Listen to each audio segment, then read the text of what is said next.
This is a hearing held by the Zoning Board of Appeals for the town of Stockbridge. This is a public hearing on a notice filed by James Perlmutter and Stephen H. and Tom Perlmutter pursuant to the Stockbridge zoning bylaws, section 7.2.2, requesting a variance to create two building lots from the property at 22 Beechwood Drive, one conforming lot of 2.01 acres and the other non-conforming lot of 1.88 acres. For the record, notice of this hearing was made in the Berkshire Eagle on November 8th, 2022, and a second notice on November 15th, 2022. Also, notice to the 16 abutters was also sent, and we have the certified receipts documenting that notice was provided to the 16 abutters to the Perlmutter property. Because my wife is a property owner and one of the named abutters, I will be recusing myself from this hearing, and I'm going to turn the hearing over to Miles Moffett, who will be the acting as the chair for today's meeting. Thank you. So I'm Miles Moffett. I'm a ZBA member. I'm usually the secretary. I'll be acting as the chair today.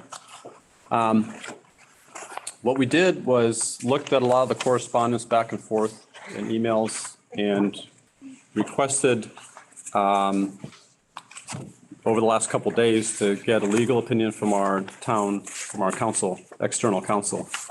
And we forwarded that to you, I believe, this morning. Yes. Right? So you have a copy of that? And it's pretty clear, it states pretty clearly what we believe as the ZBA, how we need to act.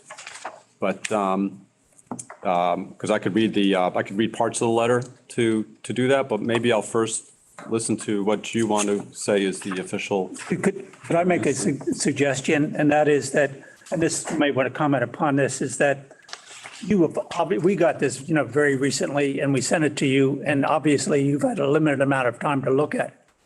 It seems to me that, and it might make sense for us to suspend this hearing, to give you an opportunity to digest all of this and what your options are.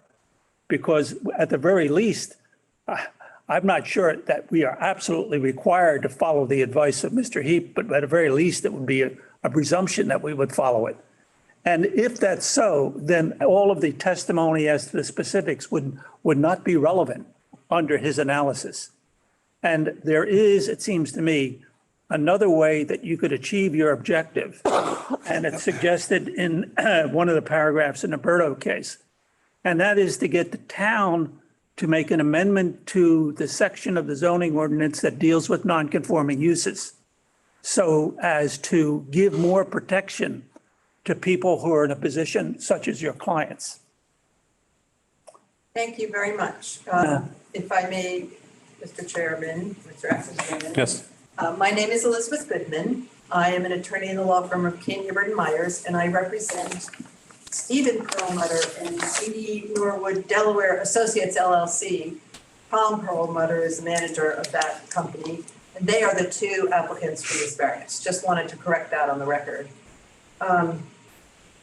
And it is for 22 Beechwood Drive in Stockbridge. And the type of variance we are requesting is a dimensional variance. So right off the bat, I took a quick look at Mr. Heap's letter. He says, in any way, a use variance is prohibited. And I would say, we're not requesting a use variance. We're requesting a dimensional variance only, because the use is residential and the use in the future would be residential. So we're not altering the use. We're not seeking to alter the use. Secondly, what I would request the board do is hear us tonight, and Mr. Alvin Perlmutter, the prior owner and the patriarch of his family, is here tonight. He's an elderly person who traveled far to speak with you, and I'd like you to hear me, and then if you would allow him to speak, and then if you would, you had tentatively set this for a site visit. We'd ask that you entertain that site visit. Hopefully not at the hours you set, because those are dark by now, but we would request that you have that site visit and allow this hearing to continue on to a week from now when it was set down for hearing, and we can address any concerns that you guys raised tonight. Then. We'll talk tonight, you'll have a site visit, I hope, and then we'll have another hearing in which will be plenty of time to try and address town council's letter. But let me start with a few additional facts. This property is, as we noted,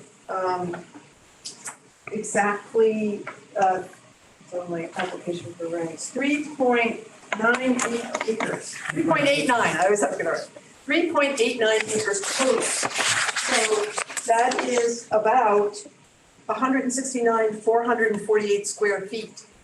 And the creation of the second lot only is short by 5,200 square feet.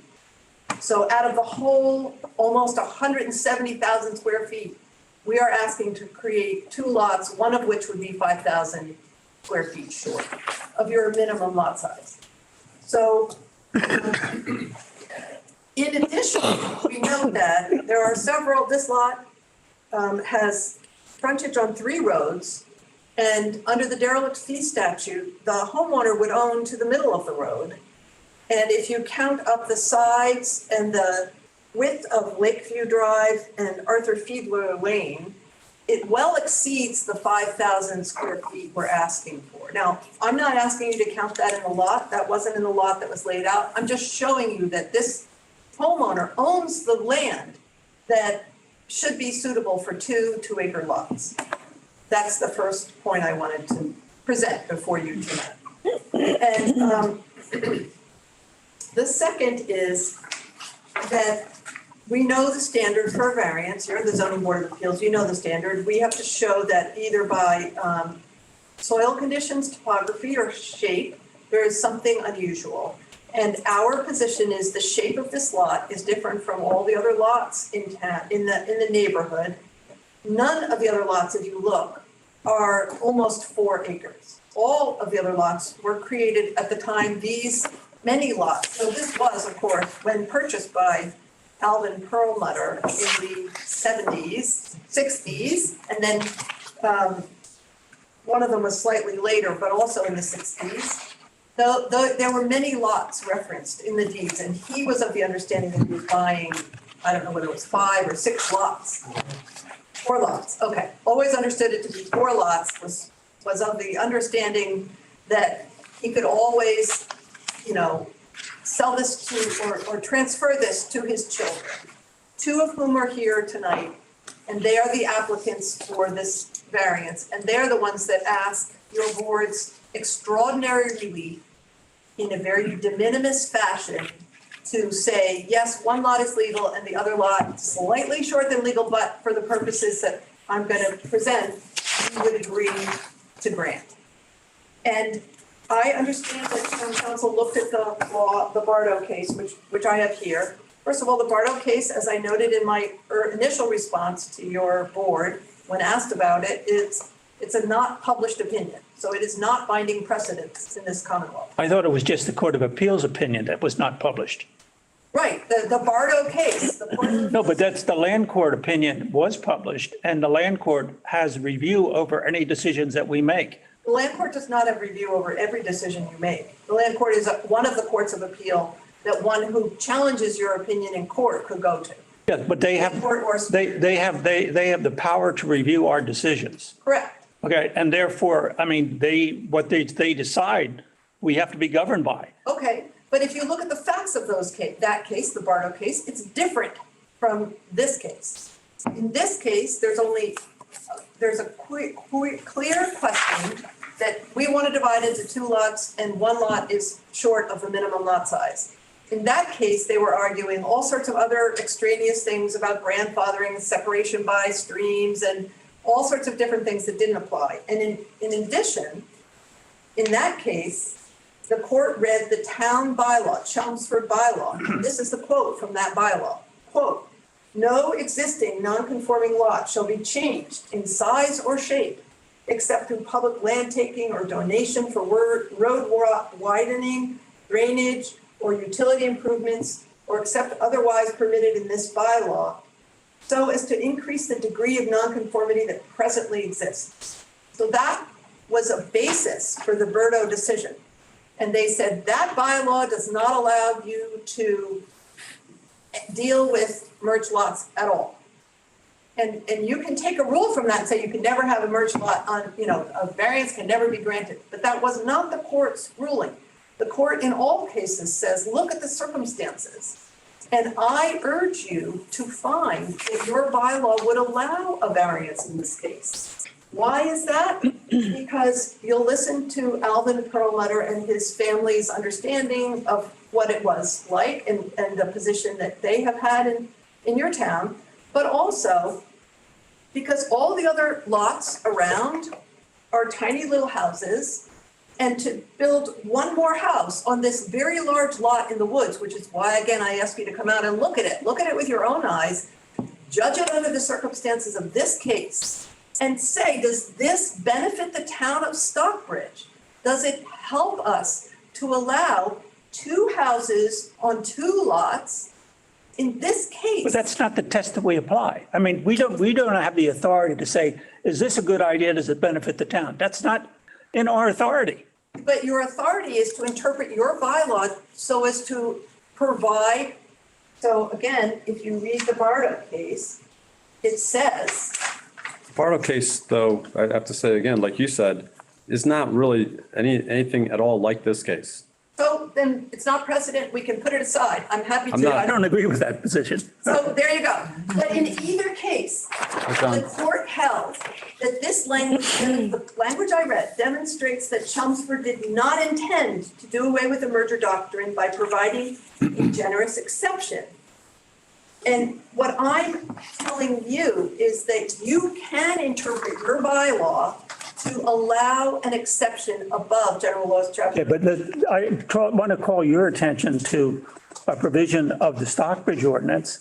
It's section 6.1, and the 6.1 non-conforming structures, uses, and lots, and then 6.1.1 is exemptions. And subsection E of that says that non-conforming lots on record, lots shown on a plan endorsement, et cetera, under the subdivision control are exempt from the provisions of this bylaw to the extent as provided in section 6, chapter 4A of the 40A of the general laws. In the Bardo case, what the court says is that this is the statute, the Massachusetts statute, that gives a degree of protection to things that are not formal non-conforming uses, but fit within the language of section 6, chapter 48, that there is not in this ordinance what there was in certain other ordinances that are cited in the Bardo case. And that is, in those other ordinances, the towns quite clearly went beyond the protections that are in the statute. This particular provision says the protections are only those within the statute. But this provision is an exception. It's 6.1.1 exemptions. Yes. And except as herein provided the bylaw shall not apply to, and one of the things it doesn't apply to is a non-conforming lot of record that conforms with section 6 of chapter 48. Okay, but then you have to show us how this fits within section 6 of chapter 48. I am saying that it exceeds, that you can interpret your bylaw to give additional protection. In a case like this, in a case like this that hasn't been before. No, because the town has spoken in the language that I just read to you. And it says basically, we don't extend the protection beyond that which is in the statute. That's what it says. What I'm saying is that you can interpret your own bylaw to allow what you want. And you can interpret your bylaw to be more expansive than. Well, if you can tell me how you can interpret that, as anything other than what I just said. I don't understand how we can. Because you're also required to look at the circumstances of each case and make a decision based on the circumstances. That's what a variance is. In the variance provision, it says you will look at the circumstances of each case. And that's what the cases say under variance. But you have in the Bardo case, a situation where the board granted a variance, and that decision to grant the variance was ruled to be invalid by the land court. That basically, and it was because the granting of the variance would be inconsistent with the merger doctrine. And You know what? I don't think Bardo is precedent here. That's what I'm saying, and that's what others have said in this meeting. I think your town, you're asking me my opinion. I think your board, and trust me, I've had this same situation arise in many other towns in Berkshire County, and those boards have granted variances. And go to the city of Boston, where they, too bad we're not a Snickers bar, hand them out like candy. I'm not asking you to be completely untoward and ignore the law. I'm saying that in this case, where, look at it, you need 5,000 square feet out of 175,000 square feet to form a separate lot, which would be advantageous to this town by allowing a separate single-family house to be developed in a neighborhood where all of the neighbors who are online here support this and would rather see the development of two houses rather than some connected house or some other jury-rigged solution. okay, I certainly understand the appeal Okay. of what you're looking for. I mean, and basically, if we had the authority to do what we think is beneficial for the town, then I'd be very persuaded. But we don't have that authority. And Mr. Heap explains in his memo the nature of our authority.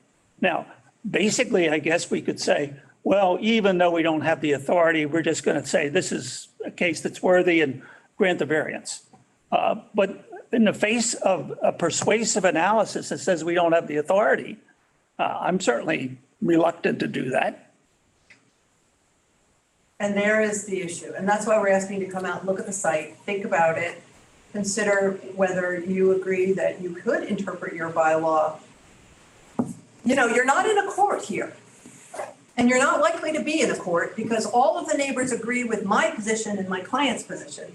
Okay, what one thing, practical point, to get it out there is that if we were to decide in your favor, I think there would be a strong argument that could be made, and it's set forth by Mr. Heap, that what we did was outside of our authority. But the fact is, as you just said, nobody's going to appeal our decision. I know that. And so it comes down to, can we just kind of go nudge, nudge, wink, wink, this is outside of our authority, but nobody's ever going to challenge it. It's more than that. It's, should you exercise your discretion to benefit the town, or should you, follow the formalistic rule that, A rule is a rule. I know you said, no, everything can't be handled by a simple rule, but there's rules. There are rules, and the rules govern us. And we have to go along with those rules. Now, also, as I said before, and as is pointed out in the Bardo case, that what the town can do is quite clearly extend the protections that are in Chapter 60A, whatever it is, and extend them and give greater protection. And I was suggesting to you that one of the things that you might consider is getting before the town meeting a very slight revision to that paragraph that I read that would clearly provide the degree of protection that you are seeking. And then you would have the decision made by the policymakers of this town. We're not policymakers. We're policy appliers. And then there would be a clear statement to the effect that we could give greater protection than is provided for in the state statute. well, I appreciate your comments and understanding, and it is a complex issue that, again, we're asking you to look at the site and then hold your hearing and vote next week. But I also would ask if you would allow. Sure. Alan to speak. Well, yeah. Does anyone else have any comment, or should we go ahead and listen to the applicant? I think go ahead and then Any questions that arise, we can. I agree. Thank you. They want you to read your statement. Okay. Thank you very much for allowing me to speak, because this is very, very important to me. If you don't mind, I read some notes that I've made here. Sure. My roots in Stockbridge go back to the early 60s, when I first rented a house on Parker's Lane in Beechwood. And the next summer, I rented a house we now have at 22 Beechwood Drive. The community was so welcoming, and our time there so enjoyable. For my growing family, I made an offer to the then owner, and he accepted. I soon formed terrific relationships with my new neighbors, the Davises, the Tuggies, the Peterses, the Francis Pilling, the local plumber, who became a friend, and eventually people like the Lee James here in Stockbridge, and many others. When I later heard that 2 adjacent lots were available, I also bought those from Claude Parker, who had organized the Beechwood area, with the understanding that zoning allowed for an additional house sometime in the future. For 57 years, my children and my grandchildren have been fortunate and blessed to be part of the Beechwood community. But the house I bought and later expanded is no longer adequate to accommodate the entire family together at the same time. We live in a time when families, because of work, find themselves geographically separated. Our place at Beechwood, for over 5 decades, has become the homestead for the Perlmutter family. It would mean the world to me to know that my dream of keeping the family together in the place that has become an important part of our family history will be provided for. It would be a legacy, my legacy. I understand that regulations that were enacted long after my original purchase in 1965 are at issue here, and that the amount of land in question is tiny. I came here today to humbly request that we be allowed to keep my family together in a place that has and continues to have great meaning for every one of us. In these times, it's increasingly hard for families to have one place to come together, be together. Beechwood is that place for us. I ask for your cooperation. Thank you. Thank you. Thank you. Any other members of the family want to say anything? Or is that? I would just affirm or echo my dad's sentiments on the matter. This is,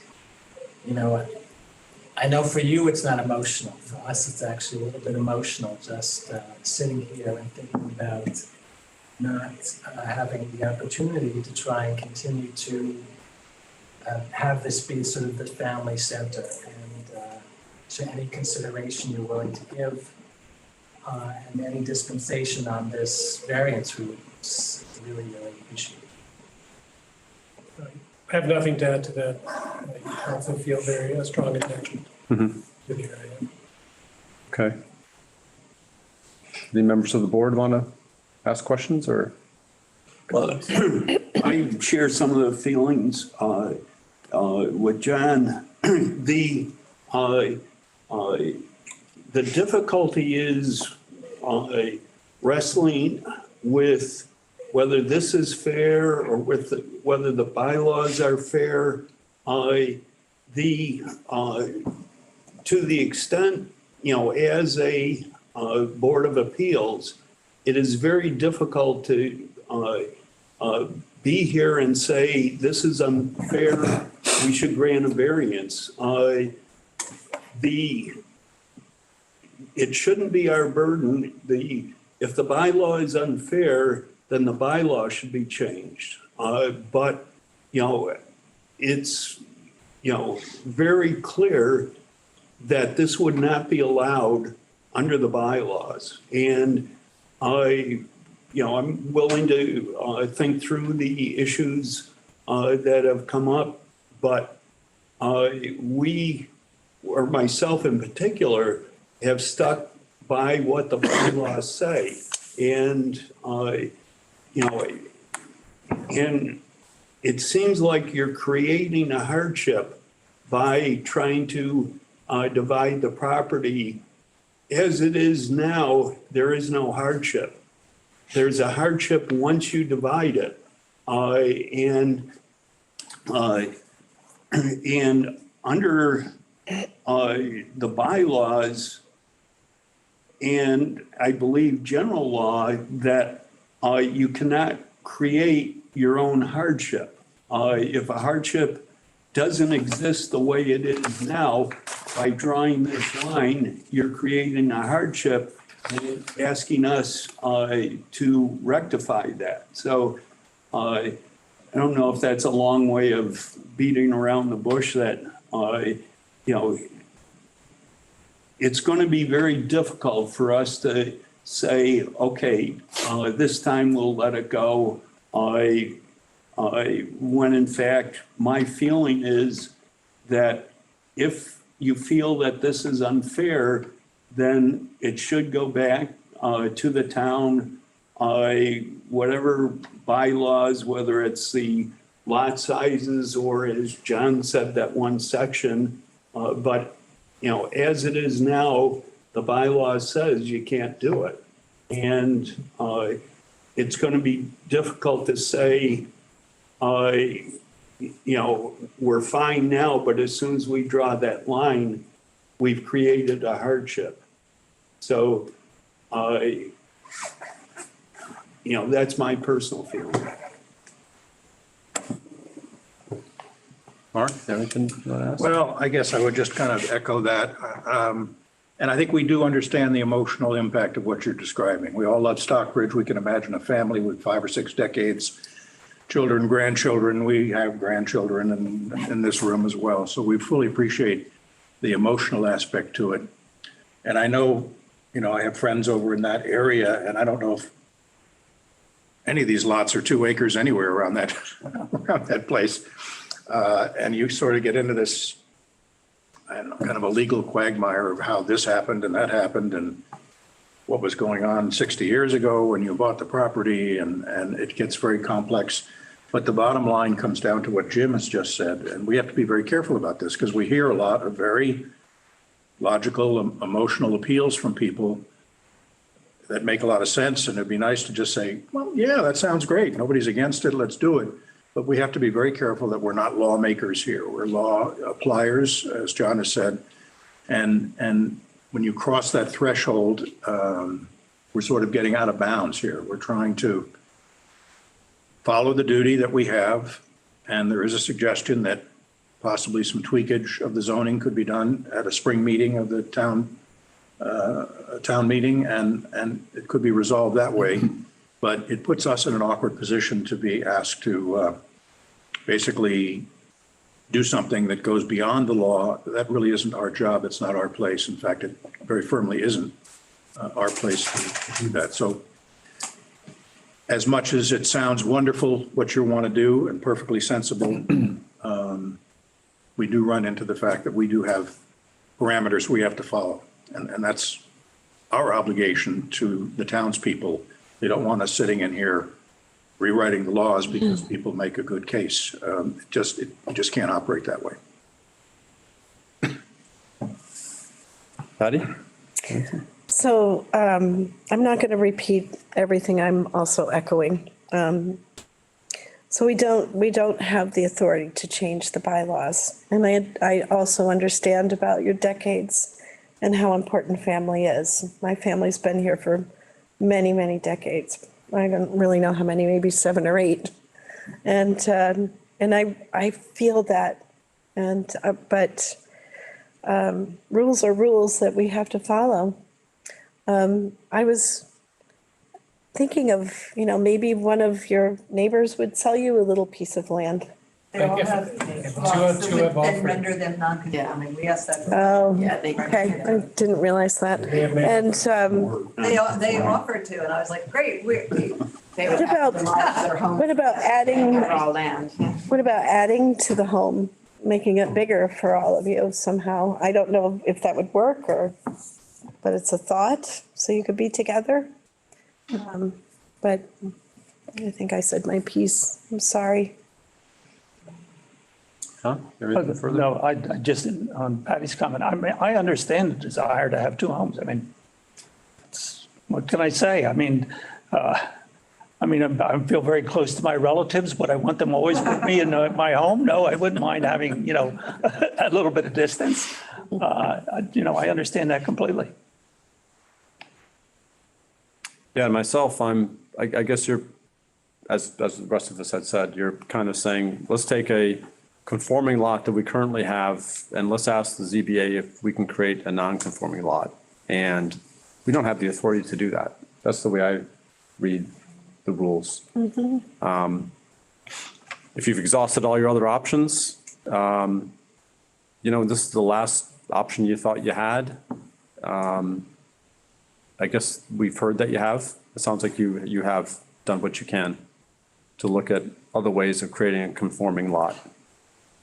But to ask us to purposely create a survey that shows two lots created out of what you have now and asking us permission to create a non-conforming situation isn't something we have the authority to do. It's the wrong venue, in my opinion. I'm not going to repeat everything. I agree with what my colleagues here have said.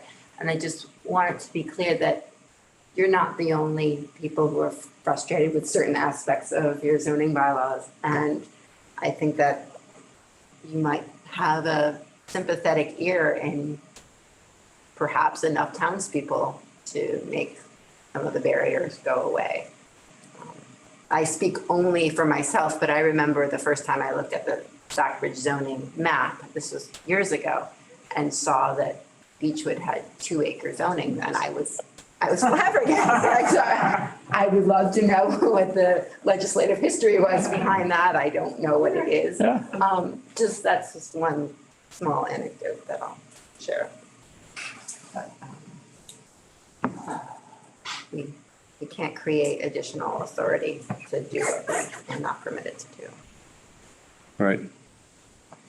And I don't see the value of going out to the lot and walking in the lot and looking at the landscape and all that when we've got a pretty clear-cut picture in front of us here that describes the situation, the survey, pretty well. It doesn't show a topo, it doesn't show wetlands, if there are any, things like that, which I'm interested in, but that's besides the case. That's not part of your request. So your request is simply, can we draw a line here and create the two lots, one being non-conforming with the intent to build on it? And I don't see how we have the authority to grant that.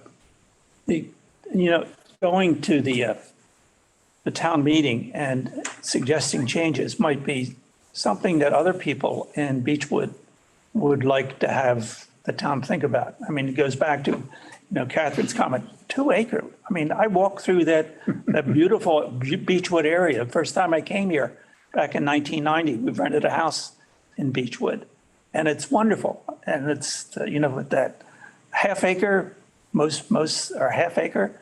Why 2 acre? Same thing.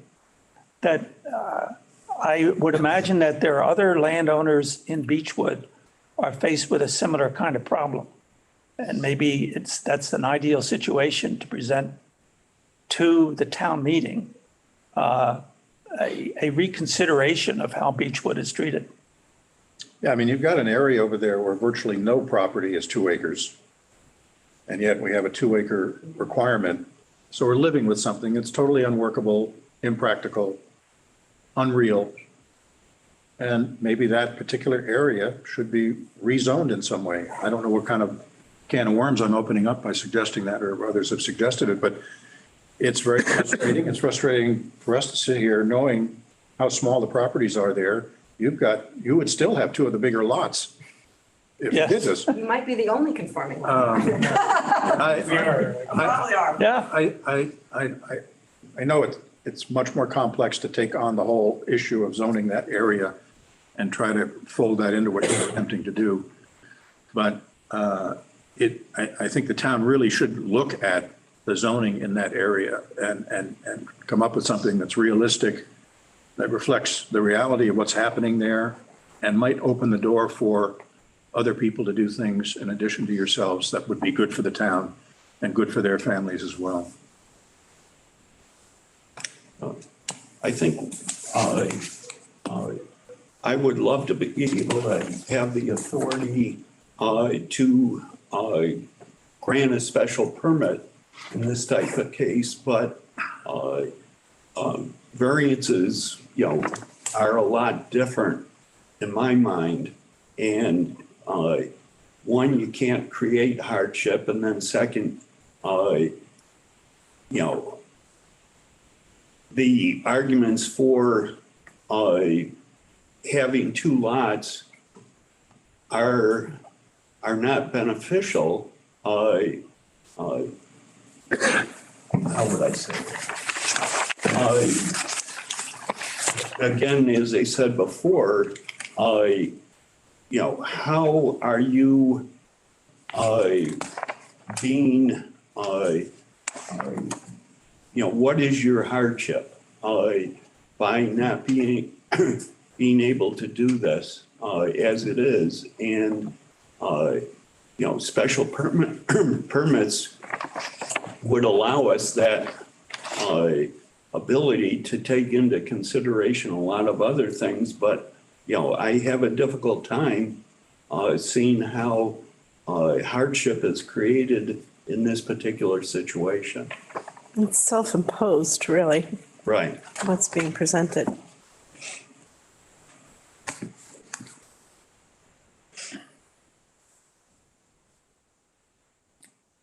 I guess any comments from the public that are joining us today? If you can hear us? Oh, No, they're all muted. They can't unmute? Can you hear us? Yes, Nancy Gilbert, 29 Beechwood. And as a budding neighbor, I have absolutely no objection to what the Perlmutters are asking, just to go on the record. Thank you. Thank you. Anybody else? It's Marlene Yesley at 24 Beechwood. I gave them a note saying that I was accepting of their proposal. I don't see a problem with it. Thank you. Okay. Yeah, we do have your emails. If you sent emails in ahead of time to the town, we all have those. And that's good that you have the community support, and it might play into some of the other ideas we're talking about, perhaps. Sorry? Patrick. Sorry. I just wanted to point out that, and I understand that this is not a condominium association, but with regard to sort of a similar situation at White Pines right now, where the association has asked for some flexibility with regard to adding on decks to a certain size. And the parameters are under a little bit of negotiation, but my guess is, so I can't speak for anyone else, but I think that it'll be supported. And, and the argument that the association made was that we have guardrails in place. We have a homeowners association. We have an architectural group. We have all of the things that protect this group of properties from a lack of oversight that might do something that would be detrimental to the community. And I think that it isn't such a blue sky notion to think that a similar set of,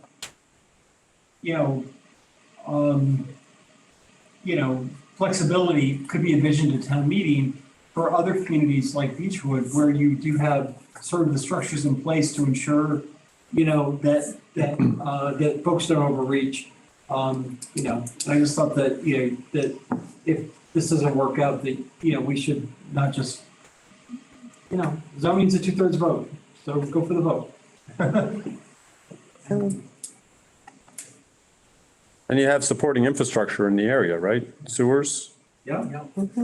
Yeah. It's not like you're creating a hardship in that way. So, were the sewers in existence when the 2-acre zoning came in? No, maybe that was. something to do with it. they're fairly recent. Yeah. And I think the Beechwood sewer went in, 1980? 1990s, I think. As far as I can tell, it was a change in 74? No, but the sewer came in much. And in 1987. Yeah, much later. Yeah. Yeah, that's the rationale behind 2 acres, to the extent there is a rationale. For septic fields. Yeah. Rural limited density zone originally in 50s, 60s of 20,000 or half acres. That was what was in place around in the Beechwood neighborhood. And at some point, it's not exactly clear, but I think in the 70s, that was changed. And I don't think it had anything to do with sewer. Oh, I do. I think it had to do with snob zoning. No, You had to do It was is, 2.5 acres in this amendment. there wasn't a single sewer or septic system that passed in Beechwood. So, yes. the quality of the lake was suffering. Right. Yeah. And, What was the bowl? right, and,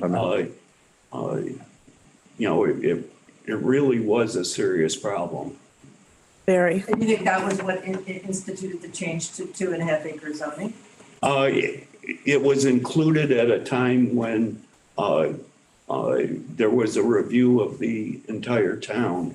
And at that point, 2 acre and 4 acre zoning was significantly expanded. In 70s?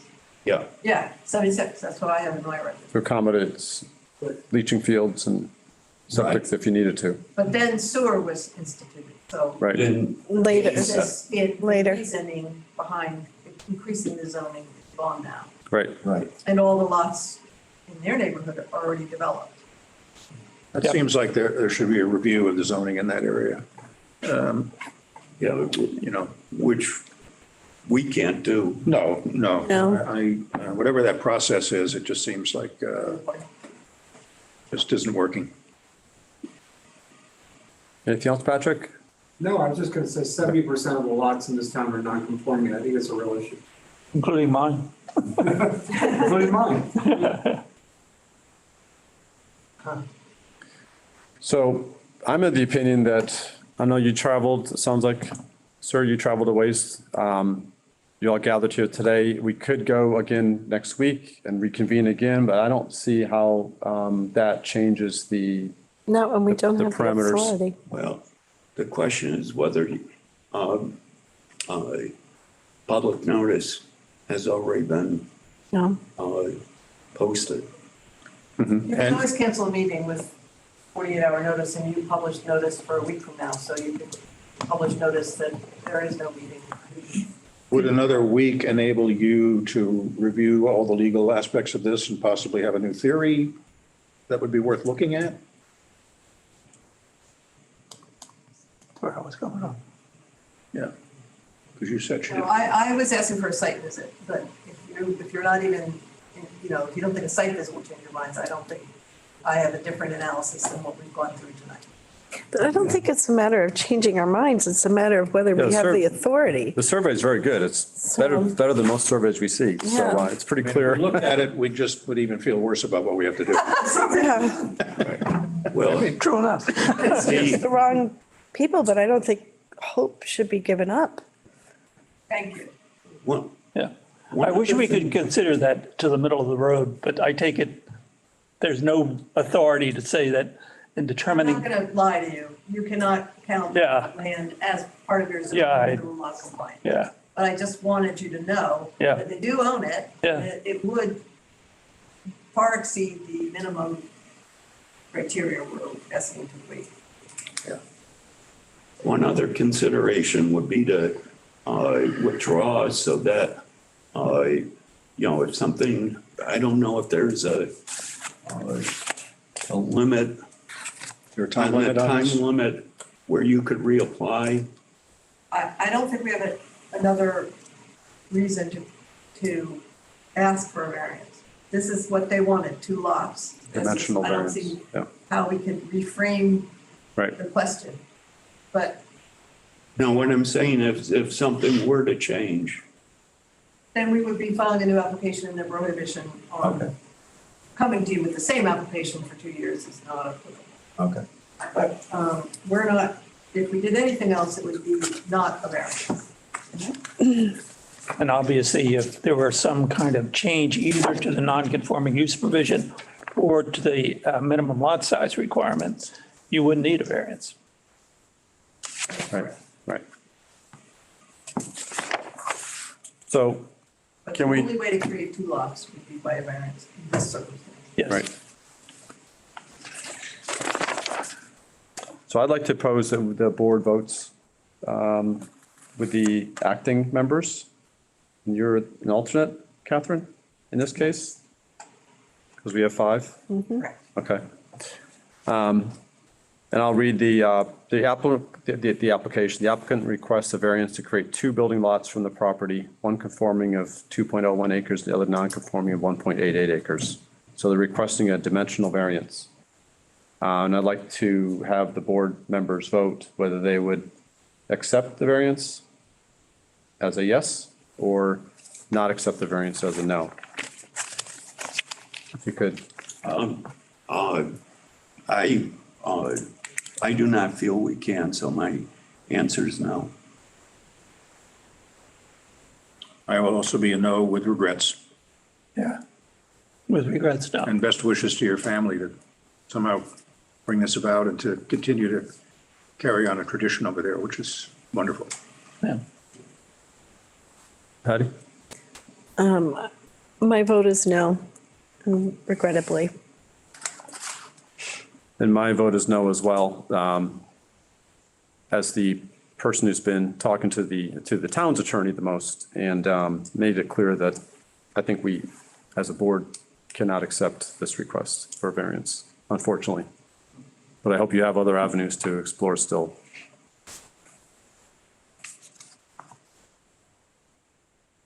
Thank you. Okay? Thank you. Thank you for coming. Coming. Perlmutter, thank you for coming. Thank you. Good to hear from you.